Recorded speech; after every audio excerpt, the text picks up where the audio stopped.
Hi, it's Joe Volpe on behalf of Corcan Media Group, Corriere Canadese TV, and Corriere Canadese, Canada's only daily Italian language newspaper. Yesterday we missed an opportunity to speak with you on immigration, a very important theme, but as you can see, it's one that's not taken all that seriously because, in fact, immigration, it's not about sex, drugs, and rock and roll.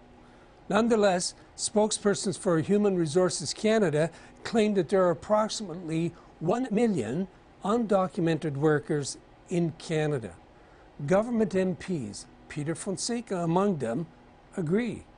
For the uninitiated, undocumented refers to those who enter Canada legally, regularly, but for one reason or another have overstayed their visa conditions. Many of them have found work, struck up an arrangement with their employer, show up on the job regularly, are productive, and mind their own business, trying to stay off the radar. Their prudence is well-founded. Canadian Border Services and their boss, Minister Ralph Goodale, will deport them in a heartbeat if they're found.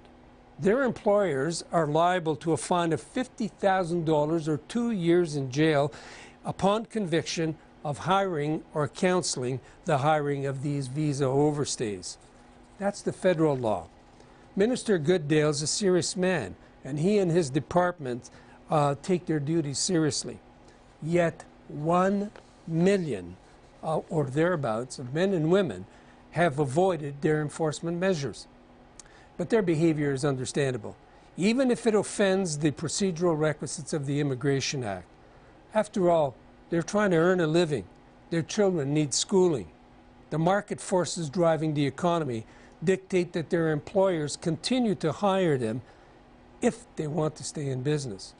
Minister Goodale is concerned only about process and procedures.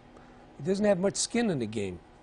Besides, his provincial counterparts, in Ontario at least, aren't anxious to help.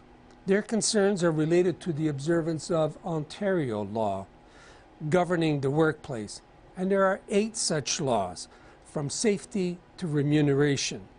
Bluntly put, as far as Ontario is concerned, if Ontario laws are not broken, then nothing illegal has happened. Now, according to a report by BuildForce, an industry organization for the construction sector, about 86,500 people are expected to retire over the next 10 years in the construction sector. Meanwhile, that sector is expected to generate a demand for an additional 110,000 new entrants over that same period. In a sector that's already strained by severe shortages of skilled and semi-skilled labor, how do you make up that shortfall? Of the 1 million undocumented workers cited a moment ago, more than 400,000 of them are in Ontario. And the largest construction unions have an estimated 60,000 of their numbers among their ranks. Ghost workers, as they are baptized by one of the employers, ghost workers without whom the industry would collapse overnight.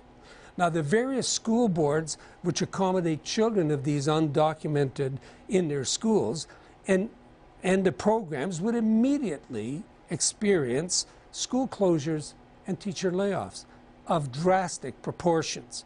One Toronto area school board official admits, off the record, of course, that 9% of its student body fall into the category of children of undocumented workers. Like the entrepreneurs and the unions in the construction industry, they hope that Minister Goodale does not take his job too seriously.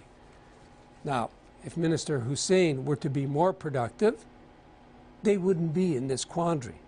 His inaction on the file is becoming increasingly puzzling. He seems equally oblivious to the wealth of potential workers available to Canada from Italy. Perhaps, and there are already too many Canadians of Italian origin, 1.5 million of them, that he and his government have better fish to fry.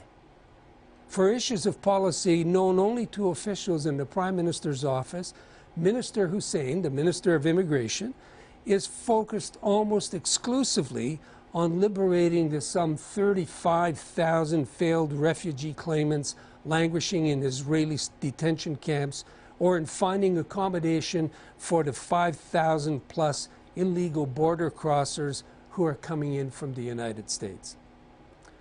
One wonders, what is the economic strategy or fiscal saving to be gained with this policy?